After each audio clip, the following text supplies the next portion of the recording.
Je jure que je ne voulais pas que ça aille aussi loin. Je ne me suis pas réveillée un jour en pensant «Aujourd'hui, je vais craquer pour mon père». Mon Dieu, non. C'est arrivé comme ça. Après le décès de maman, nous avons commencé à passer plus de temps ensemble.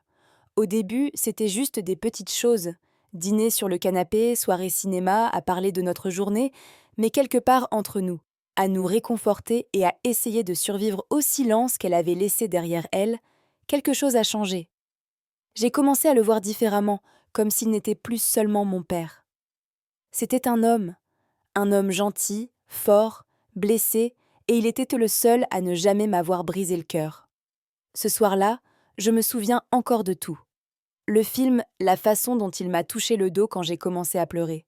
La façon dont il a touché mon front et ne s'est pas arrêté là.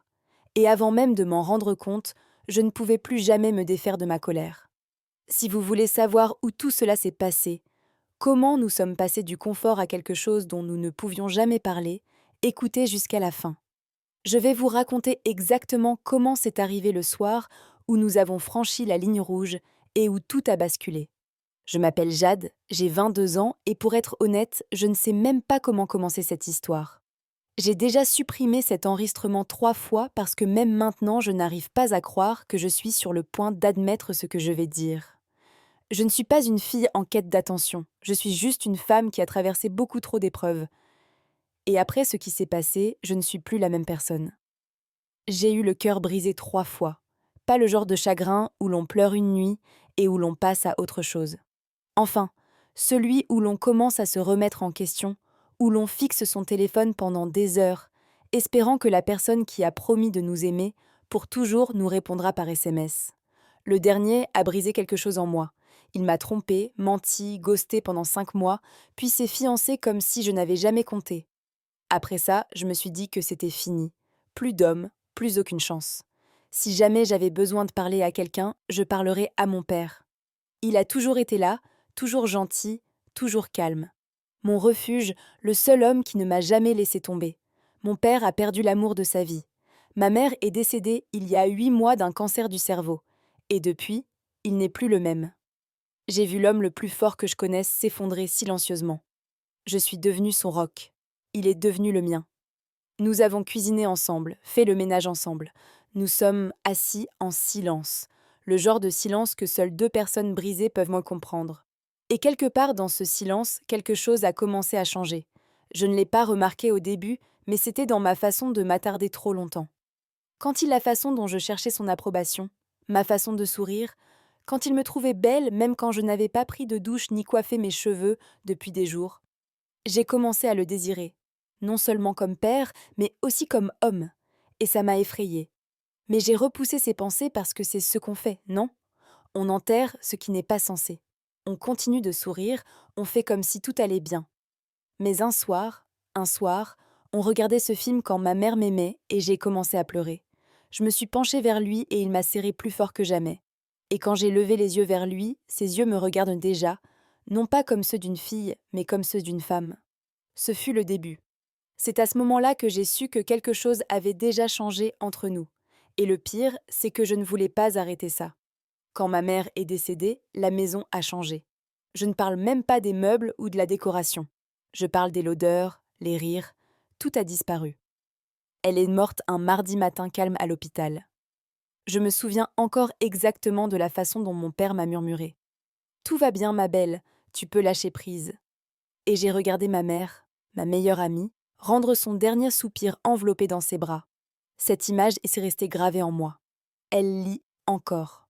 Après les funérailles, les gens allaient et venaient. Les dames de l'église apportaient de la nourriture que nous n'avions pas mangée. Les membres de la famille nous tapotaient le dos avec des mots creux comme « Restez fort et elle ira mieux ».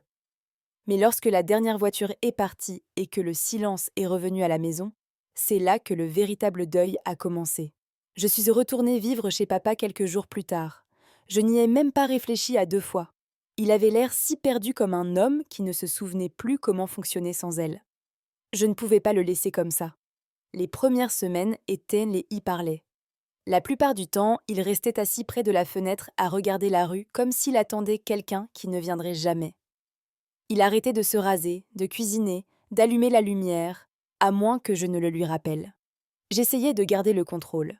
Je préparais le petit déjeuner, même quand aucun de nous n'avait envie de manger. Je nettoyais la cuisine, je classais le courrier, je laissais la télévision allumée pour que le silence ne nous engloutisse pas. Mais les nuits étaient en des pires. Je l'entendais pleurer à travers le mur. Pas fort, pas comme au cinéma. Non, c'était différent. Silencieux, brisé, le genre de pleurs qu'un homme pousse lorsqu'il essaie de tout retenir, mais n'y parvient plus. Et moi, je restais allongée dans ma chambre, mon oreiller, une larme qu'il refusait de laisser couler pendant la journée. Un soir, je n'en pouvais plus. Je suis sortie du lit et j'ai traversé le couloir. M'arrête, je n'ai pas frappé. J'ai juste ouvert la porte et je suis entrée.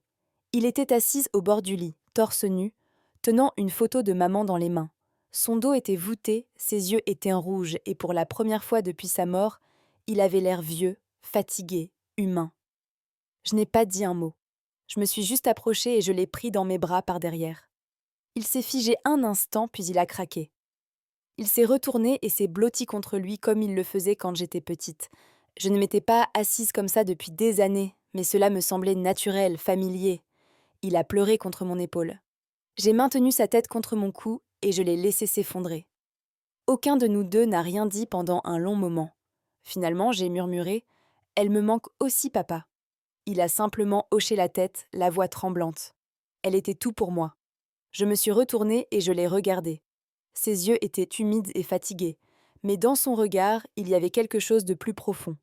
Pas de perte, pas de désir, juste une connexion. Une connexion brute, sans filtre. Cette nuit-là, je ne suis pas retournée dans ma chambre. Je suis restée dans son lit, blottie contre lui. Nous n'avons franchi aucune limite, mais j'ai posé ma tête sur la sienne et il m'a serrée comme il serrait maman dans ses bras, fort, en sécurité, comme s'il avait peur que je disparaisse aussi. À partir de cette nuit-là, les choses ont changé, pas de façon dramatique. C'était plus subtil. J'ai commencé à passer plus de temps dans sa chambre. Nous parlions jusqu'à 3 heures du matin de tout, de souvenirs d'enfance. Comment il a rencontré maman la première fois qu'elle a cuisiné pour lui et qu'elle a failli brûler le poulet le soir où il l'a demandé en mariage sous la pluie. Il souriait à travers ses larmes en racontant ses histoires et je riais même en pleurant. Mais chacune de ces histoires me rappelait à quel point l'amour pouvait être profond. Et je commençais à me demander si j'allais un jour vivre quelque chose comme ça, ou bien courais-je après chagrin, essayant de combler un vide qu'aucun homme ne pouvait combler. Je me souviens d'un soir où nous étions assis sur la véranda. Le soleil se couchait, projetant une teinte dorée sur son visage. Il avait l'air paisible et beau, plus que je ne l'avais jamais remarqué auparavant. Je me suis surprise à le fixer et cela m'a effrayée. J'ai rapidement détourné le regard, faisant semblant d'ajuster ma couverture. Mais au fond de moi, je savais que quelque chose en moi avait déjà commencé à changer et je ne savais pas comment l'arrêter. C'est arrivé un samedi soir. La maison était silencieuse. Il pleuvait encore. Il pleut toujours quand il se passe quelque chose d'important. Non. Je venais de sortir de la douche enveloppée dans une de ces serviettes géantes qui tenaient à peine debout.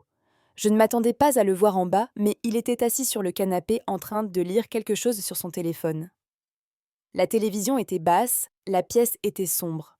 Seule la lueur de la lampe à côté de lui éclairait. Ses yeux se sont levés dès que je suis entrée, et il m'a regardée. Pas seulement regardé, nos regards se sont croisés. Et dans ce silence, tout ce qui s'était construit entre nous ces dernières semaines restait là, lourd et muet. Il n'a rien dit. Moi non plus. Je suis passée devant lui, mon propre cœur battant à des endroits que je n'aurais pas dû remarquer. Je suis allée à la cuisine, je me suis servi un verre d'eau, puis comme si quelque chose se tramait, je me suis retournée et je suis retournée vers lui. Toujours silencieux, il a posé son téléphone lentement. Ses yeux sont restés rivés sur les miens, presque comme s'il demandait la permission sans dire un mot, et j'ai hoché la tête à peine. Il a ouvert les bras lentement, incertain, et je les ai serrés. Au début, c'était juste une sensation familière et sûre.